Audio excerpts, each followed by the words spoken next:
My daughter-in-law transferred my house into her name while I was still living in it. I didn't scream. I didn't argue. I just sat there and let her finish talking. What I did next left everyone in that room completely silent. I'm glad you're here. Stay with me until the end and tell me where you're watching from. I want to know how far this story travels, because I never thought mine would end this way. It happened on a quiet Tuesday afternoon, the kind of afternoon that used to feel warm, safe, predictable. Sunlight filtered through the lace curtains in my living room, landing softly on the hardwood floors my husband and I had installed together nearly 30 years ago. Every inch of that house carried a memory. Every wall, every creak in the floorboards, every cabinet handle worn smooth from years of use. I had made tea, chamomile, the same one I'd been drinking every day since my husband passed 6 months ago. The house had grown quieter since then, not empty, just quieter in a way that made every sound feel louder than it should. The ticking clock, the hum of the refrigerator, my own footsteps. I was sitting at the dining table when they walked in. No knocking, no warning, just the sound of the front door opening and closing. My son, Daniel, and his wife, Rebecca. She was the one holding the folder. Of course she was. Rebecca always liked to hold things when she came into a room. Papers, plans, decisions, control. "Mom," Daniel said, his voice careful, like he was stepping around something fragile. I looked up slowly. They didn't sit down. That was the first thing I noticed. They stood across from me, side by side, like they had rehearsed this moment. Rebecca smiled. It wasn't warm. It was polished. "We need to talk," she said. Of course we did. There's always a "we need to talk" before something is taken from you. I folded my hands in my lap. "All right," I said. She placed the folder on the table, not gently, not harshly, just deliberately. "I've been reviewing your finances," she continued, flipping it open as if she had every right to do so. "And the house situation." The house. She said it like it was a project. Not a home. Not the place where her husband took his first steps. Not the place where I sat beside my husband's hospital bed the last night he was alive, listening to the steady rhythm of machines and praying for just one more morning. Just the house. Daniel shifted beside her. Didn't look at me. That was the second thing I noticed. "We think it's time to make some changes," Rebecca said. We. I had learned that word didn't include me anymore. "What kind of changes?" I asked. My voice sounded steady, even to me. She slid a document across the table. I didn't touch it yet. "You shouldn't be managing a property this size on your own," she said. "It's not practical, and honestly, it's not safe." Safe. I almost smiled at that. I had lived in that house longer than she had been alive. "I've been managing just fine," I replied. Rebecca tilted her head slightly, like she was humoring me. "Yes, but that's not the point," she said. "Daniel and I have decided it would be best if the property were transferred into our name. That way we can handle maintenance, taxes, everything." Everything. I finally looked down at the document. Legal language. Dense. Precise. Prepared. "You've already filled this out?" I said. It wasn't a question. Rebecca didn't hesitate. "Yes, it's just a formality now." A formality. 32 years of marriage. Paid off mortgage. Every holiday dinner. Every birthday cake baked in that kitchen. Reduced to a formality. I glanced at Daniel. He still wasn't looking at me. "Daniel," I said softly. He cleared his throat. "It's just easier this way, Mom," he muttered. "Rebecca's right." Rebecca's right. Of course she was. She always was. There was a moment of silence, the kind that stretches longer than it should. I could hear the clock again. Tick, tick, tick. Rebecca tapped the pen lightly against the paper. "We should take care of this today," she said. "The sooner it's done, the better." For who? I wondered. But I didn't ask. Instead, I reached for the document. My hands didn't shake. That surprised me. I read slowly, line by line. Rebecca shifted slightly, impatient. Daniel exhaled quietly. They thought I didn't understand. That was the third thing I noticed. They thought I was old, tired, easy to move out of the way. You're transferring full ownership, I said. Rebecca nodded. Yes. And I would no longer have legal rights to the property. Another nod. It's just paperwork, she said again. You'll still live here. Nothing changes. Nothing changes. That might have been the most interesting lie of all. I let the silence sit between us. I let them think I was considering it. I let them believe I was hesitating because I didn't understand. Then I picked up the pen. Rebecca smiled just slightly. Daniel finally looked up. Relief. That's what I saw on his face. Relief that I wasn't going to make this difficult. I lowered the pen to the paper. Paused. Just for a moment. Then I began to sign. Slowly. Carefully. Exactly where they wanted me to. Rebecca leaned forward just a fraction. Watching. Waiting. And while they were both focused on my signature, I added one sentence. Small. Neat. Almost invisible between the lines. I finished signing. Set the pen down. And slid the document back toward her. Rebecca didn't even read it again. She closed the folder immediately like she had already won. Thank you, she said, her voice light now. This is the best decision for everyone. Everyone. Daniel nodded. Yeah, it really is, he added. I leaned back in my chair, folded my hands again, and smiled. Not because I agreed, not because I was weak, but because I had already made sure. They didn't understand what they had just accepted. They thought I gave me my house. What they didn't realize was that I had just taken something from them instead. 48 hours before I signed that paper, my house was still mine. At least that's what it looked like. The morning light came in the same way it always had. Soft, slow, stretching across the kitchen counter where I stood making coffee. The machine hissed quietly, filling the silence that had become a permanent resident in my home. I used to wake up to conversation, to footsteps, to the sound of my husband humming something off-key while he read the newspaper. Now, it was just me. And the quiet. I poured my coffee into the same white mug I had used for years, a small chip along the rim where it had slipped from my hand once, years ago, when Daniel was still a teenager and we had argued about something I can't even remember now. Funny how some things stay, and some things disappear completely. I walked slowly to the dining table and sat down. Across from me was his chair. Empty. It had been 6 months, and I still hadn't moved it. Some habits don't break. They just settle. I took a sip of coffee. It tasted the same. Everything did. That was the strange part. Nothing had changed, and yet everything had. The first sign came that morning. Not dramatic, not loud, just small. The mail was already on the table, sorted, stacked neatly, opened. I hadn't done it. I stared at the envelopes for a moment longer than necessary. Bills, bank statements, a letter from the county office, all slit open cleanly. I didn't touch them right away. Instead, I looked toward the hallway, listened. The house was quiet, but not the kind of quiet that feels empty, the kind that feels occupied, controlled. Rebecca had started coming over more often after the funeral. At first, it seemed thoughtful. She brought food, organized things, handled calls I didn't have the energy to answer. People said I was lucky. You have a daughter-in-law who takes care of everything, one of my neighbors told me. I smiled. Of course I did.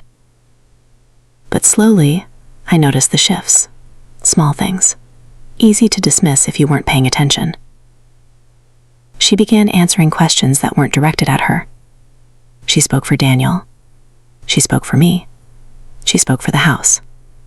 This needs to be updated. That's not efficient. You shouldn't worry about this anymore. At first, it sounded like help. Then it started to sound like decisions, made without me. I reached for one of the opened envelopes. Bank statement. I unfolded it carefully. Numbers, transactions, nothing unusual at first glance. But then I noticed something. A small transfer, not large enough to alarm anyone, just unfamiliar. I frowned slightly, took another sip of coffee, set the paper down. Maybe I had forgotten. At my age, people expect that. They assume confusion comes naturally. Convenient, isn't it? I didn't say anything. Not yet. Instead, I watched. That afternoon, Rebecca came by again. She didn't knock. She never did anymore. The door opened, closed. Her heels clicked against the hardwood floor as she walked in like she belonged there. "Good afternoon," she called out, her voice bright, rehearsed. "I'm in the kitchen," I replied. She appeared in the doorway a moment later. Perfect as always. Hair in place, clothes pressed, smile ready. "How are you feeling today?" she asked. "Better than you think." But I didn't say that. "I'm fine," I answered. She glanced at the table, at the open mail, just for a second, then back at me. "I went ahead and sorted everything this morning," she said casually. "There were a few things that needed attention." Of course there were. "And you opened them?" I asked. My tone was neutral, careful. She didn't hesitate. "Yes, I didn't want you to stress over it." Stress. Such a useful word. It allows someone to take control and call it kindness. I nodded slowly. "Thank you," I said. She smiled again, satisfied. Then she moved past me, opening cabinets without asking, checking things, rearranging small items on the counter. Little adjustments, each one insignificant on its own, but together, they told a story, one where I was no longer in charge.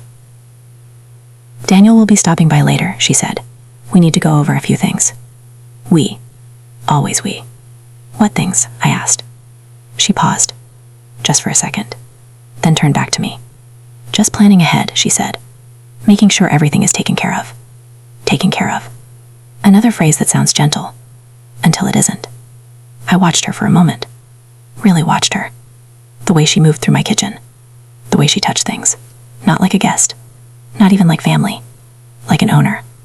That was when I felt it. Not fear. Not sadness. Something colder. Recognition. Later that evening, Daniel arrived. He looked tired. Different. Like someone who had learned to avoid eye contact as a habit. "Hey, Mom," he said. "Hello, Daniel." He sat down across from me. Rebecca stood beside him. Not sitting. Not relaxing. Just present. Guiding. "So," Daniel began, rubbing the back of his neck. "We've been talking about things." I waited. Silence has a way of making people reveal more than they intend. "We think it might be time to simplify everything," he continued. Simplify. Another word. Always the same pattern. "We can help manage the house," Rebecca added smoothly. "The finances too. It's a lot for one person." I looked at Daniel. He still wouldn't meet my eyes. "How long have you been discussing this?" I asked. He hesitated. Rebecca answered. "For a while." "Of course." I nodded. Took it in. Stored it away. They kept talking. Explaining. Framing it as concern. As support. As necessity. I listened. Every word. Every pause. Every glance between them. And I understood something very clearly in that moment. This wasn't a sudden idea. This was a plan. Carefully built. Quietly executed. And I had been standing in the middle of it the entire time. I didn't argue. I didn't question. I simply nodded. "All right," I said. Rebecca smiled again. Daniel looked relieved. They thought I agreed. They thought they didn't see it. But what they didn't understand was that I had already started paying attention. And once you start seeing things clearly, you can't unsee them. That night, after they left, I sat alone in the living room. The house was quiet again, but it felt different now. Not peaceful, not empty, just waiting. I looked around slowly, at the walls, the furniture, the photographs, my life, and I realized something I should have seen sooner. They weren't asking for control. They were already taking it, piece by piece, day by day, quietly, carefully, until there would be nothing left for me to hold on to. I folded my hands in my lap, leaned back in my chair, And for the first time since my husband passed, I didn't feel grief. I felt clarity. Cold. Sharp. Unmistakable. If they thought I was too old to notice, too tired to fight, too alone to stop them, then they had made a very dangerous mistake. Because I wasn't confused. I wasn't weak. And I wasn't done. The next morning, I didn't touch the mail. I left it exactly where it was, opened, stacked, neatly arranged by someone who believed they had the right. Instead, I made breakfast. 2 slices of toast, 1 egg, black coffee. The same routine I had followed for years. Routine is a powerful thing. It makes people think nothing has changed, that everything is still under control, that you are still predictable. I sat at the table, eating slowly, when I heard it. A knock. Not the casual push of a door, not the confident click of heels. A knock. Firm, measured, unfamiliar. I stood up carefully and walked to the front door. When I opened it, I found a man I hadn't seen in years. "Mrs. Carter," he said, removing his hat slightly. "I hope I'm not interrupting." I looked at him for a moment. Then I recognized him. Mr. Harlan. He had been my husband's attorney. Not just for paperwork, for everything. The house, the business, the will. The things people don't talk about until they have to. "It's been a long time," I said. "Yes," he replied. "Too long, I'm afraid." I stepped aside. "Please, come in." He entered slowly, his eyes moving across the room, taking in details, not like a guest, like someone assessing a situation. We sat in the living room. I offered him coffee. He declined. That was the first signal. People who come for conversation accept coffee. People who come with something serious don't. "I won't take much of your time," he said, placing a thin leather folder on the table between us. I didn't touch it. "Not yet." "What brings you here?" I asked. He hesitated, just for a second. Enough for me to notice. "I have been reviewing some filings," he said carefully. "Routine mostly, but your name came up." My name. In filings. That was not routine. "Go on," I said. He opened the folder, pulled out a document, turned it toward me. Property records, county seal, dates, signatures. I didn't reach for it immediately. Instead, I looked at him. "Is there a problem?" I asked. His expression didn't change, but his voice lowered slightly. "There's been an inquiry regarding the transfer of your property." Transfer. Not discussion. Not proposal. Transfer. I let the word sit. "I haven't transferred anything," I said. "I suspected as much," he replied. He tapped the document lightly. "Your daughter-in-law has been gathering information. Title history, tax records, ownership structure." I leaned back slightly. Not surprised. "Not anymore." "How long?" I asked. "Several weeks," he said. "Possibly longer." "Weeks? Maybe longer." All while she was standing in my kitchen, opening my mail, smiling, offering help. I nodded slowly. "And what exactly is she trying to do?" I asked. Mr. Harlan chose his words carefully. "She appears to be preparing for a full transfer of ownership," he said. "Likely through a direct deed assignment." I looked at the paper now, really looked at it. The numbers, the legal descriptions, the language that turns a home into an asset, a life into a light item. "Without my consent?" I asked. He paused. "That depends," he said. I met his eyes. "On what?" "On what you sign." Silence. That kind again. Heavy. Precise. I folded my hands in my lap. "Has anything been filed already?" I asked. "Not finalized," he said. "But there have been preliminary actions, requests, verifications, testing the ground before stepping on it. Careful. Calculated. That's not all," he added. I waited. "When your husband passed," he continued, "he made a few adjustments, not widely discussed." I felt something shift inside me. Not fear. Recognition. "He told me he wanted to protect you," Mr. Harlan said, "from exactly this kind of situation." Of course he did. He always thought ahead, even when I didn't want him to. "What kind of adjustments?" I asked. He studied me for a moment, as if deciding how much to say. "Legal safeguards," he replied. "Conditional clauses. Ownership protections tied to behavior and intent. Behavior. Intent. Interesting words. They're not obvious, he added. And they're not triggered automatically. Then what triggers them? I asked. He closed the folder slowly. Action, he said. I didn't move. Didn't speak. I just sat there, letting everything settle into place. Rebecca. The mail. The bank statements. The conversations. Daniel avoiding my eyes. The word we. The urgency. The documents already prepared. It wasn't coming. It was already here. I assume she believes she can take control cleanly, I said. That would be my assessment, Mr. Harlan replied. And she doesn't know about these safeguards? No, he said. She wouldn't. Of course not. Because she never asked. She never questioned. She assumed. That was her first mistake.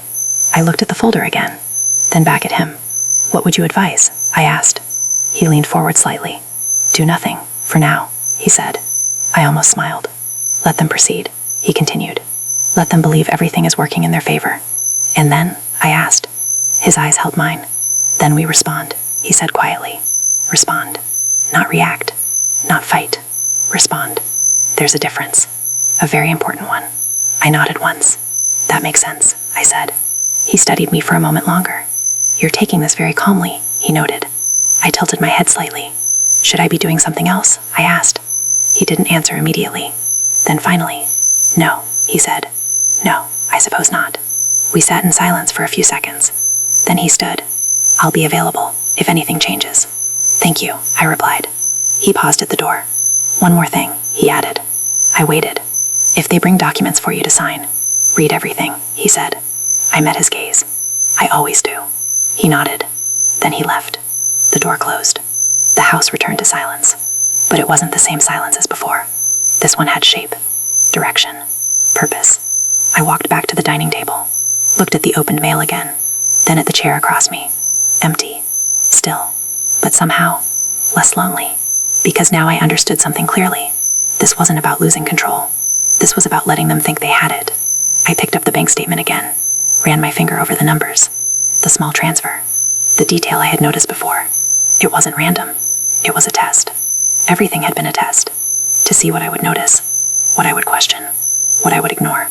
I set the paper down carefully, folded my hands, and sat there for a long moment. Very still, very quiet.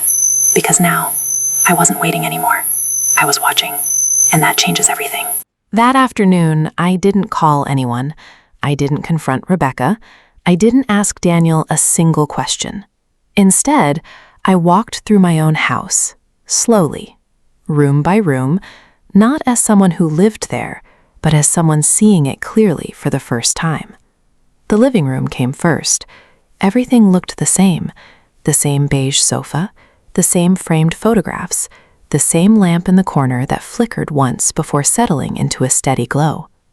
But when I looked closer, I noticed something subtle. Things had been moved, not dramatically, just enough. The photo of Daniel as a boy, usually centered on the shelf, was now slightly off to the side. A stack of magazines I never touched had been rearranged. The remote control wasn't where I left it. Small things, insignificant on their own, but together, they formed a pattern. I didn't rush. I didn't react. I simply kept walking. Into the kitchen, the drawers were organized differently, utensils sorted into sections I hadn't created, spices grouped in a way that made sense to someone else, not me. The cabinet where I kept my baking supplies, things I had memorized by habit, had been shifted. Flour on the top shelf now, sugar moved to the side. Subtle, but intentional. Control doesn't always arrive loudly. Sometimes, it rearranges your life quietly. I rested my hand on the counter. Cold. Still. Familiar. And yet, not entirely mine anymore. I turned toward the hallway. Walked to the small desk near the window, where I used to keep paperwork. Bills. Receipts. Insurance forms. Everything I had managed for decades. The drawer was locked. I paused. Just for a second. Then I reached down and tried the handle again. Still locked. That had never happened before. Not once. I didn't force it. I didn't call out. I simply stood there and let the realization settle. She hadn't just been helping. She had been replacing. Systematically. Quietly. Completely. I walked back to the dining room and sat down. The mail was still there. Opened. Waiting. I picked up the bank statement again. Looked closer this time. The small transfer I noticed before. There was another one. Different date. Same amount. Same destination. I followed the numbers. Line by line. Carefully. Deliberately. And then I saw it. A name. Not mine. Not Daniel's. Rebecca's. The account wasn't just being monitored. It was being redirected. Slowly. Quietly. Like everything else. I leaned back in my chair. Didn't react. Didn't sigh. I just understood. This wasn't about one decision, one document, one moment. This had been happening for weeks, maybe months, piece by piece. She had been moving things, adjusting systems, positioning herself, until the final step would look inevitable. I placed the paper back down exactly where it had been, aligned with the others. Neat, ordered, predictable, just the way she liked it. Because now I knew something she didn't. She thought I hadn't noticed. That was her second mistake. That evening, Rebecca returned. Same entrance, same confident walk, same polished smile. "Everything looks good in here," she said, glancing around the kitchen. Of course it did. She arranged it. I was sitting at the table when she spoke. Hands folded, posture relaxed, watching. "Did you get a chance to look over the mail?" she asked. I met her eyes. "Yes," I said. "And?" She pressed slightly. I tilted my head slightly. "Everything seems in order." She smiled. Satisfied. That word again. Satisfied. It appeared often when people thought they were in control. Daniel arrived shortly after. He sat down this time, but only because she did first. That was new. I noticed. "Mom," he said, clearing his throat. "We should probably finalize things soon." Soon. Not if. Not maybe. Soon. I nodded once. "That sounds reasonable," I said. Rebecca glanced at him, then back at me. "We'll bring the documents tomorrow," she said. Tomorrow. So fast. Too fast. But I didn't question it. I didn't hesitate. "All right," I replied. Simple. Calm. Accepting. Exactly what they expected. Rebecca leaned back slightly in her chair. Relaxed. Confident. Daniel exhaled. Relief again. They thought the hardest part was over. That all they had to do now was collect what they had already taken. But I had already seen the whole picture. The rearranged drawers. The locked desk. The redirected accounts. The prepared documents. The rehearsed conversations. This wasn't care. This wasn't concern. This was acquisition. And they believed it was complete. That night, after they left, I didn't turn on the television. I didn't make tea. I didn't follow my usual routine. Instead, I sat at the dining table, in the same chair, in the same position, but not as the same person. I placed both hands flat on the table, looked straight ahead, and replayed everything, every word, every movement, every silence. And slowly, the entire plan revealed itself, not in pieces, but as a whole, clean, structured, intentional. They weren't rushing. They were finishing. Tomorrow wasn't the beginning. It was the final step. The moment everything became official, irreversible, permanent. Unless I changed something. I stood up, walked to the hallway, paused at the locked drawer again, then turned away. Because I didn't need to open it. Not anymore. I already knew what was inside. I walked back to the living room, looked at the photographs again, at my husband's face. Still, calm, unaware of what had been happening in the house he built. I reached out and adjusted the frame, moved it back to the center, exactly where it used to be. A small correction, but it mattered. Because some things, you don't let get moved permanently. I sat down in my chair, folded my hands, and for the first time since all of this began, I allowed myself a small smile. Not warm, not soft, but certain. They thought they were taking everything. They thought tomorrow would be the end of it. But what they didn't understand was that I had already decided. I wouldn't stop them. I wouldn't argue. I wouldn't fight for control. I would let them take exactly what they wanted, right up until the moment it stopped belonging to them. That night, I didn't sleep. Not because I was worried, not because I was afraid, but because something had finally settled into place, and once it did, there was no going back. The house was quiet, completely still, the kind of silence that used to comfort me. Now, it sharpened everything. Every small sound felt deliberate. The hum of the refrigerator, the soft ticking of the clock, the faint creak in the hallway as the wood adjusted to the cool night air. I sat in the living room with the lights off, just a small lamp beside me casting a dim circle across the table. Inside that circle, the documents, the bank statement, the opened mail, and a pen. I hadn't planned to do anything dramatic. I wasn't going to search through drawers. I wasn't going to call anyone in a panic. Instead, I was going to confirm. Because suspicion is one thing, but confirmation, that changes how you move. I picked up the bank statement again, the same one I had looked at twice already. But this time I didn't skim. I traced, line by line, transaction by transaction. Careful, slow. The first transfer, then the second, then a third, smaller, spread out, hidden in plain sight. Each one insignificant enough to ignore. Together, they formed a pattern that was impossible to deny. Money wasn't just being moved, it was being drained. Strategically, deliberately, and always to the same place. Rebecca. I didn't react, didn't sigh, didn't even blink differently. I simply set the paper back down, exactly where it had been. Then I reached for something else. A folder I hadn't touched in months. Inside were copies of documents my husband insisted I keep. Always have your own set, he used to say. At some point, you'll be glad you do.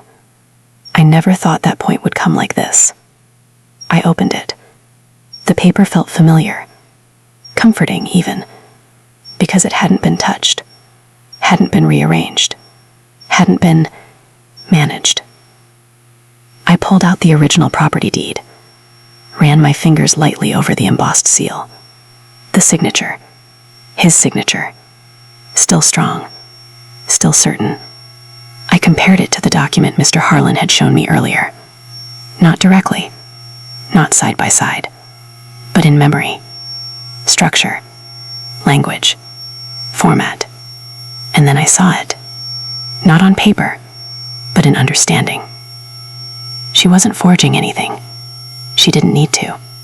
She was preparing to make me sign it willingly. That was the plan. Cleaner, safer, more effective. Because once I signed, there would be no argument, no question, no reversal. Unless there was something they didn't account for. I closed the folder slowly, set it aside. Then I stood up, walked the hallway again, stopped in front of the locked drawer. This time I didn't hesitate. I didn't try the handle. I didn't knock.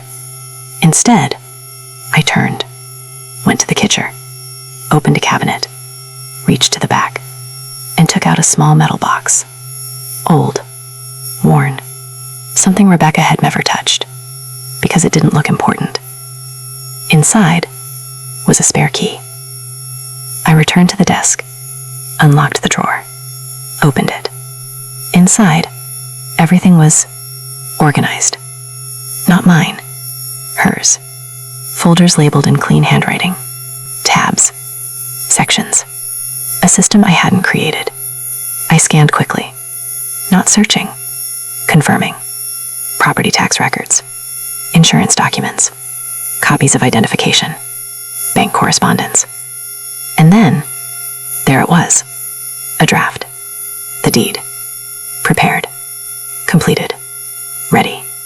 All it needed was my signature. I didn't pick it up immediately. I just looked at it, took in the details, the language, the finality of it. And then I noticed something else.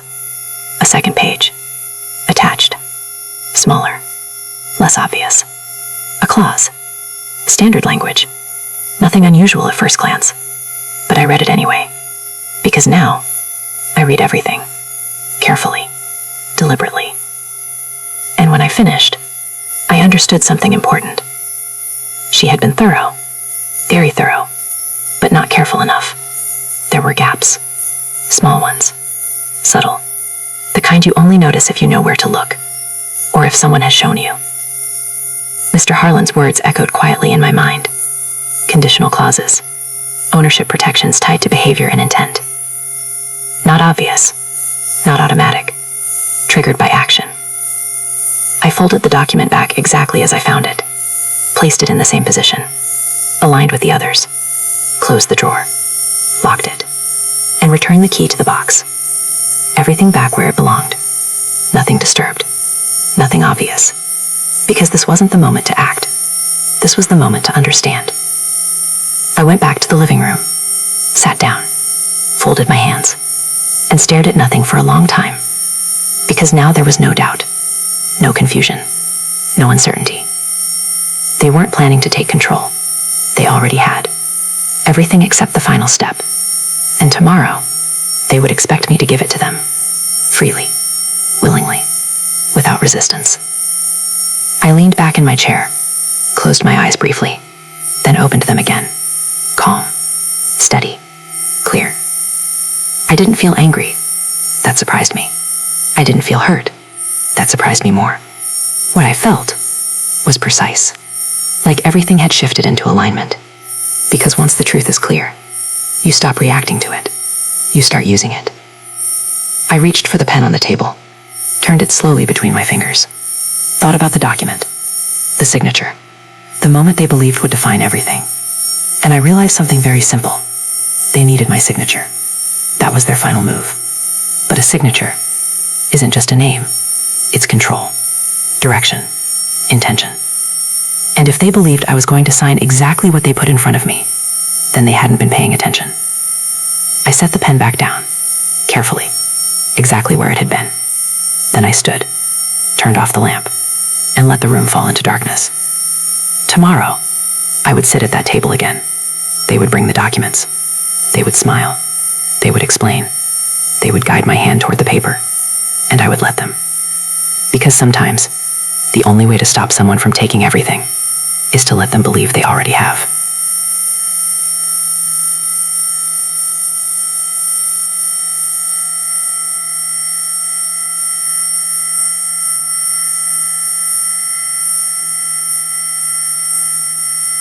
The next morning, I woke up earlier than usual, not because I had somewhere to be, but because I had something to prepare.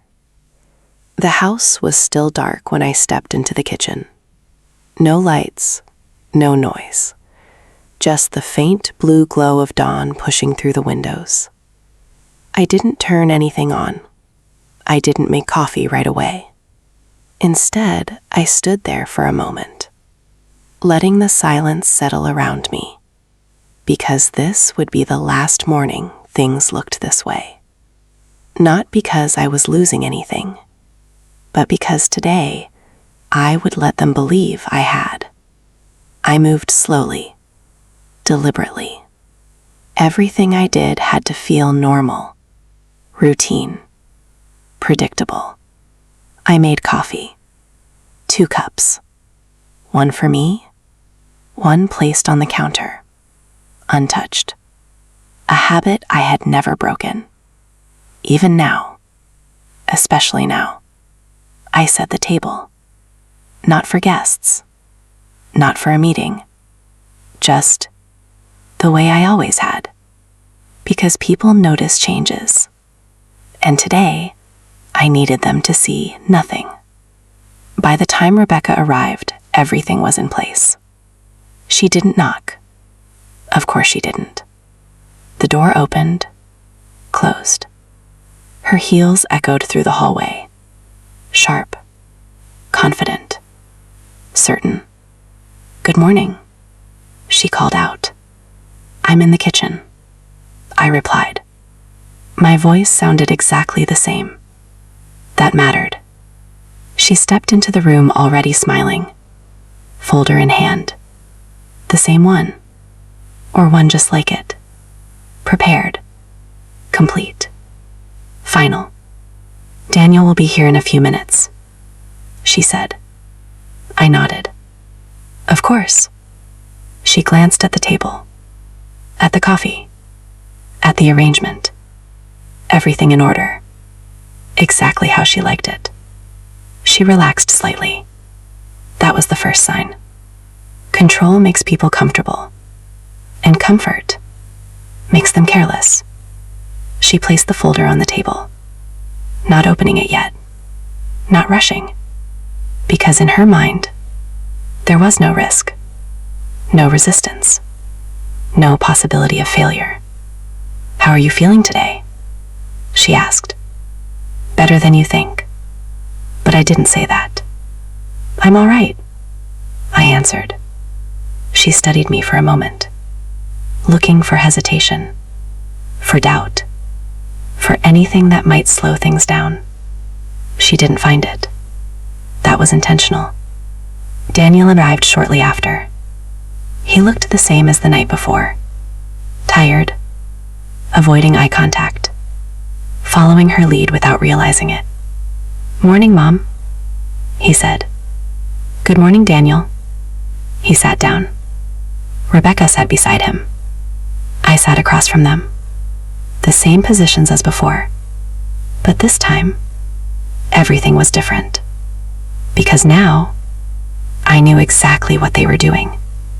And they had no idea I did. Rebecca opened the folder, turned it toward me. Everything is ready, she said. We just need to go through it together. Together. Such an interesting word. I leaned forward slightly, looked at the pages, carefully. Not too quickly, not too slowly, just enough to appear unsure. Can you explain this part? I asked, pointing to a section I already understood. Rebecca leaned in immediately. Of course she did. She liked explaining things. It reinforced control. It's just standard language, she said smoothly. It transfers the title into our name, so we can manage the property for you. For you. I nodded slowly. As long as I can stay here, I said. Daniel spoke this time. You can, Mom. Nothing changes. Nothing changes. There it was again. I looked at him, held his gaze just long enough to make him uncomfortable. Then I looked back at the paper. All right, I said quietly. Rebecca exchanged a quick glance with him. Victory. Already forming. I turned another page. Paused. Do I need to initial here? I asked. Yes, she said quickly, sliding the pen toward me. I picked it up, held it for a moment, let my hand hover just slightly above the paper. Not shaking, not trembling, just uncertain enough to seem real. Then I initialed, carefully, exactly where she indicated. One page, then another. Each time I asked a small question. Each time she answered, confident, assured, guiding me through something she believed I didn't fully understand. And each time, I let her, because the more she explained, the less she questioned, the less she checked, the less she noticed. That was the point. Daniel remained quiet, occasionally nodding, occasionally adding a soft reassurance, but mostly watching, waiting, hoping this would end quickly. I turned to the final page, the signature line. The moment everything would become official. Rebecca leaned forward slightly. Not obvious, but enough. Daniel held his breath. I could see it in the way his shoulders tightened. They both knew this was it. The last step. The final confirmation. I looked at the page. Then it's M. Then back at the page. And I did something very simple. I smiled. Softly. Calmly. Without resistance. All right, I said. Relief. Immediate. Visible. They relaxed. Just a fraction. But enough. That was all I needed. Because in that moment, they stopped being careful. I lowered the pen. Paused. Just long enough to seem hesitant. Then I signed. Slowly. Deliberately. Exactly where they wanted me to. And as the pen moved across the paper, I added something. Small. Precise. Placed where it would not be noticed unless someone was truly looking. Which they weren't. Because they believed the outcome was already decided. I finished. Set the pen down. And slid the document back toward her. Rebecca didn't read it again. Not even for a second. She closed the folder immediately. Satisfied. Certain. Complete. Thank you, she said. Daniel exhaled. A long breath he didn't realize he had been holding. Yeah. Thank you, Mom, he added. I leaned back in my chair, folded my hands, and nodded. You're welcome, I said. And I meant it. Because sometimes, the best way to win is to give people exactly what they think they want. They didn't leave right away. That was the first thing I noticed after I signed. Rebecca stayed seated for a moment longer than necessary, her hand resting lightly on the folder, as if she wanted to feel the weight of it. Not the paper itself, but what it represented. Control. Completion. Ownership. Daniel stood up first. He always did that when something uncomfortable ended, like he needed to physically step away from it. Well, that's done, he said, forcing a small smile. Rebecca didn't respond immediately. She opened the folder again. Not to check the details, not to read what I had signed, just to look at the signature. My name. Written clearly, exactly where she expected it. She traced the line briefly with her eyes, then closed it again. Satisfied. That was the moment. The exact moment they stopped paying attention. Because once people believe they've won, they stop looking for what could go wrong. Well, that was easier than I thought, Rebecca said, finally standing. Her tone was light, casual, almost amused. I tilted my head slightly. Was it supposed to be difficult? I asked. She gave a small laugh. Oh, you know, these things can be emotional. Emotional? I nodded. Yes, I said. They can. Daniel shifted beside her. Mom's just practical, he added quickly. She understands. I looked at him, held his gaze for a moment, then nodded once. Yes, I said quietly. I understand. More than you think. They gathered their things. Rebecca placed the folder carefully into her bag, not loosely, not carelessly, but with intention, like someone handling something valuable, which, in her mind, she was. I'll take care of filing this, she said.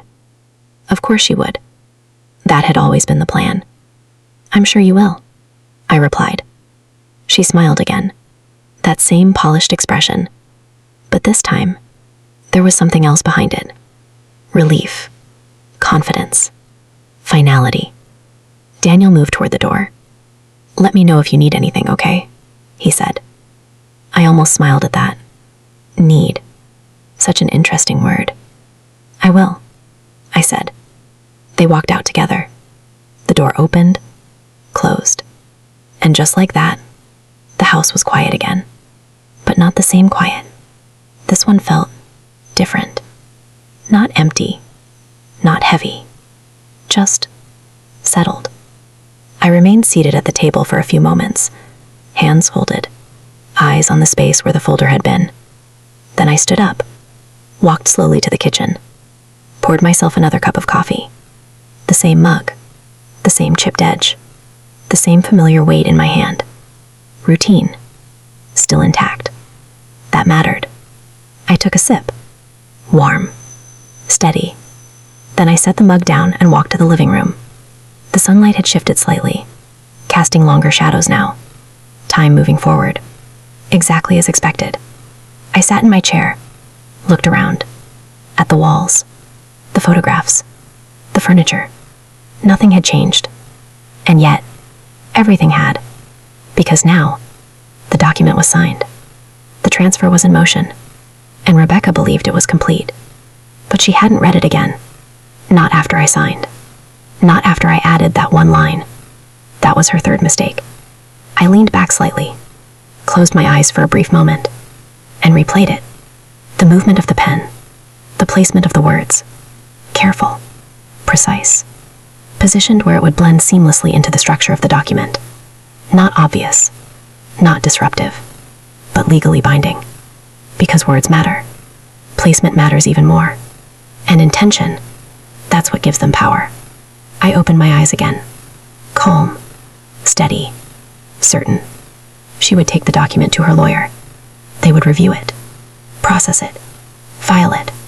And somewhere in that process, someone would notice. Not immediately, not dramatically, but eventually, because the clause I added didn't change the surface. It changed the outcome. Quietly, irreversibly. I stood up again, walked to the hallway, stopped at the desk, opened the drawer, looked at the remaining copies. Everything still in place, exactly where I had left it. I closed it again, locked it, returned the key. No need to revisit it. Not now. Because the next part didn't require preparation. It required patience. I walked back to the dining room, pulled out my chair, sat down, and waited. Not for them, not for a conversation, but for the moment when realization would arrive. Because it always does. Slowly, quietly, at first, then all at once. And when it does, that's when everything shifts. I glanced at the clock on the wall. Tick, tick, tick. Time moving exactly as it should. I folded my hands in my lap and allowed myself the smallest hint of a smile. Not because I had taken anything from them, not yet, but because I had given them exactly what they asked for, exactly what they believed they wanted. And sometimes, that's the most effective move of all, because people rarely question a victory until it starts to fall apart.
didn't happen that same day.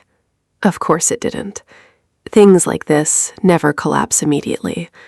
They unfold, slowly, quietly, until the moment they can't hold together anymore.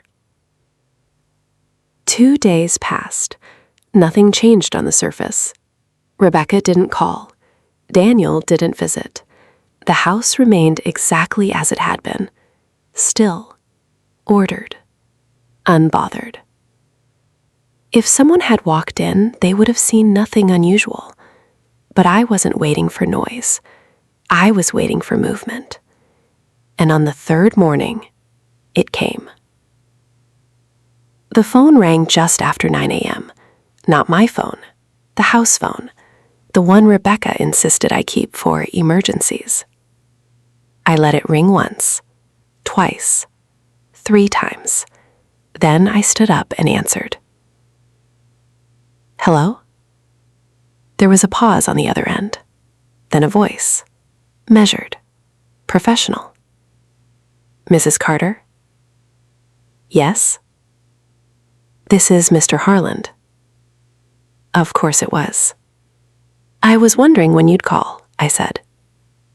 A brief silence.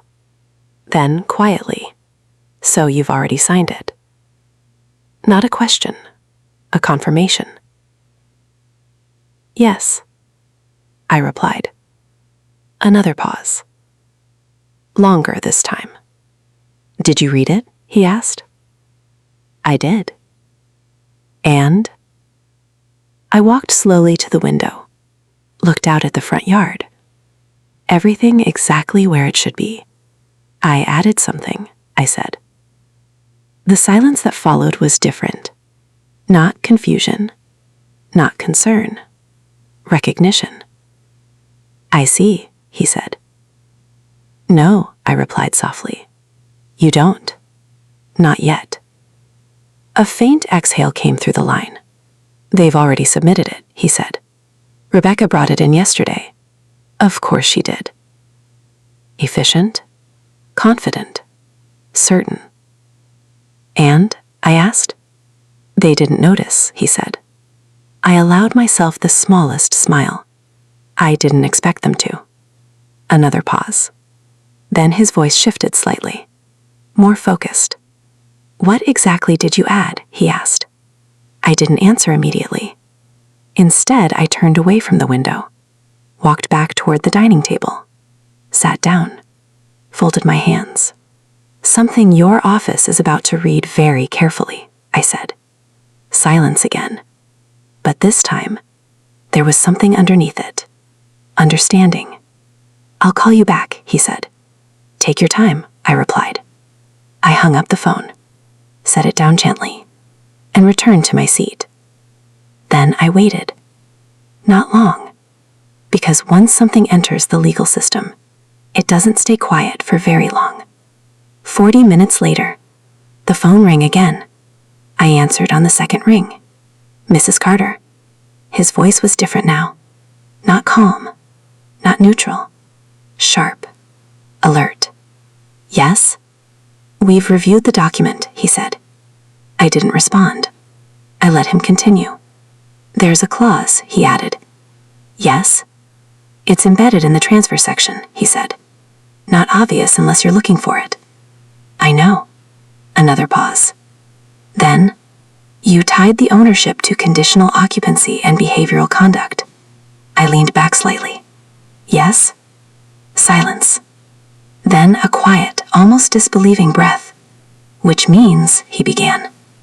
I finished for him. They don't actually own the property. The line went completely still. They have temporary administrative authority, I continued. Contingent on compliance. And if they fail, he asked. They lose everything, I said. Another pause. Longer this time. Processing. Reconstructing. Realizing. Mrs. Carter, he said. This is very precise. I had help, I replied. He didn't ask who. He didn't need to. And they signed it, he said. Yes. And they didn't read it. No. Silence again. But this time, He carried weight. Because now, the paper had spoken. And it wasn't saying what they thought it would. "They're going to find out," he said. "Yes." "When?" he asked. I glanced at the clock. Tick, tick, tick. "Soon," I said. I hung up again and returned to my chair. Calm, still, certain. Because now, it was no longer about what I knew, or what they believed. It was about what was written. And once something is written, properly, carefully, legally, it doesn't change. Not for assumption, not for intention, not for arrogance. The afternoon passed quietly, but the quiet felt different now. Tighter, more focused, like the air itself was waiting. Then, just after 3 p.m., the front door opened. Faster this time. Not controlled, not confident. Rebecca walked in first. Her heels were louder, sharper, uneven. Daniel followed.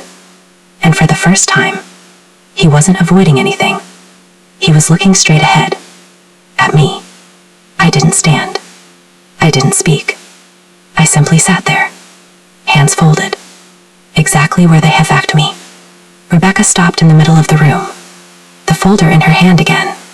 But this time, it wasn't held carefully. It was gripped, tight, tense. "What did you do?" she asked. No greeting, no smile, just that. I tilted my head slightly. "Excuse me?" Her jaw tightened. "You know exactly what I mean," she said. "The document." I let a small pause settle. Then, "Yes," I said. "I signed it." "That's not all you did," she snapped. Daniel stepped forward slightly. "Mom," he started. I raised a hand gently, not to stop him, but to slow everything down. "What seems to be the issue?" I asked. Rebecca opened the folder, flipped it toward me, pointing at the page. "That clause. What is that?" I looked at it, calmly, as if seeing it for the first time, then back at her. "It's part of the agreement," I said. "It wasn't there before," she shot back. I met her gaze. "No," I said. "It wasn't." Silence. Heavy. Immediate. Daniel looked between us, confused, trying to catch up. "What clause?" he asked. Rebecca turned the paper toward him. "Read it," she did. Slowly, line by line. And as he read, I watched his face change. Not dramatically, not all at once, but gradually. Understanding, replacing assumption. "Mom," he said quietly. I didn't answer. I didn't need to. Because now, they were finally reading. And once they finished, nothing would look the same again. Daniel finished reading first. It showed in the way his shoulders dropped. Not suddenly, not dramatically, just a quiet release, like something inside him had shifted out of place. Rebecca didn't wait. She pulled the paper back toward herself, scanning the clause again. Faster this time, more aggressively, as if reading it differently might change what it said. It didn't. "What is this?" she demanded. Her voice wasn't controlled anymore. Not polished. Not rehearsed. Sharp. Fractured. Real. I remained seated. Hands folded. Back straight. "It's exactly what it says," I replied. "That's not what we agreed to," she snapped. I tilted my head slightly. "No," I said. "It's what you asked me to sign." Silence. Heavy. Immediate. Daniel looked at me, then at her, then back at the paper. "Rebecca," he said quietly. But she didn't respond to him. She was still staring at the document, at the line she had missed, the one that changed everything. "You inserted this." Not a question. An accusation. "Yes," I said. "You can't do that," she insisted. I met her gaze. I did. Her grip tightened on the paper. That's not how this works. Her voice rising slightly. This is a legal document. Yes, I replied calmly. It is. Daniel stepped closer to the table. Mom, what does this actually mean? He asked. I turned my attention to him. Not rushed, not emotional. Clear. It means, I said, that the property is transferred conditionally. He frowned. Conditionally? Yes. Rebecca let out a sharp breath. It means nothing. She cut in. It's a standard clause. It's not standard, I said. And for the first time, she stopped talking. Because she knew. She just didn't want to admit it. I looked back at Daniel. It means you don't own the house. I continued. You manage it. Temporarily. He blinked. Processing. And if we don't? He asked. If you don't comply with the terms, I said. The transfer is void. Silence again. But this time, it wasn't confusion. It was realization. Rebecca shook her head. That's not enforceable, she said quickly. No court would. The document has already been reviewed. I interrupted. Her eyes snapped back to mine. What? By Mr. Harlan, I said. Her expression changed. Just slightly, but enough. You went behind our backs? She asked. I almost smiled. You went through my accounts, I said. Opened my mail. Prepared documents for me to sign. A pause. Then, softly, I believe we're past the point of behind backs. Daniel looked down at the paper again, reading more carefully this time. Not skimming. Not assuming. Actually reading. And as he did, the last piece settled into place. Mom, this says... I know what it says, Rebecca snapped. But her voice had lost something. Confidence. Certainty. Control. I stood up then. Not quickly. Not dramatically. Just deliberately. And for the first time since they walked in, I moved. That alone shifted the room. I walked around the table. Stopped just short of them. Not close enough to confront, but close enough to be heard. You wanted the house. Calm. Even. Measured. Rebecca didn't respond. Daniel didn't look up. So I gaze it to you. I continued. A small pause. Then, exactly the way you asked. Rebecca let out a short, sharp laugh. This isn't over. We'll fix this. I nodded. You can try. Her jaw tightened. We will, she insisted. I held her gaze. Steady. Unmoving. No, I said quietly. You won't. Silence. Because she heard it. Not as a threat. Not as an argument. But as a fact. Daniel finally looked up at me. Why? He asked. Just that. One word. Simple. Honest. I met his eyes. And for a moment, I saw the boy he used to be. Before all of this. Before the distance. Before the silence. Before the choices. Because you stopped asking what was mine, I said. His expression shifted. Pain. Recognition. Too late. And you started deciding what was yours, I added. Rebecca stepped forward slightly. We were trying to help. No, I said. Not louder.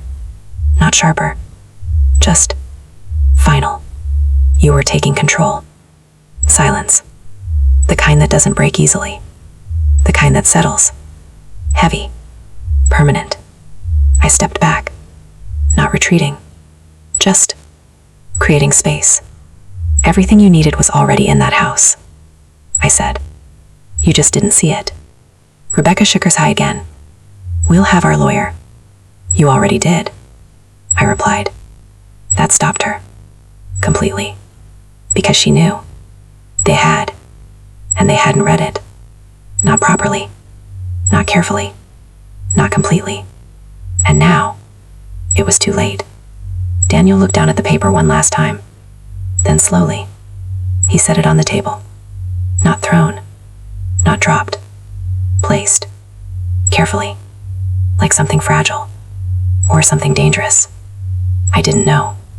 I didn't answer, because it didn't change anything. Rebecca turned toward the door, faster this time, angrier, controlled, but barely. "Come on," she said to him. He hesitated, just for a second, then followed. The door opened, closed, and just like that, they were gone. Again, the house returned to silence, but this time, it was different. Not heavy, not empty, just mine. I stood there for a moment, looking at the table, the chair, the space where everything had happened. Then I walked back to my seat, sat down, folding my hands, and exhaled slowly. No rush, no reaction, no celebration, because this wasn't about winning. It was about balance, restored, quietly. I glanced around the room one last time, at the walls, the photographs, the life that had been here long before they tried to claim it, and I allowed myself a small, steady smile. They thought they took my house, but they didn't even understand what they signed.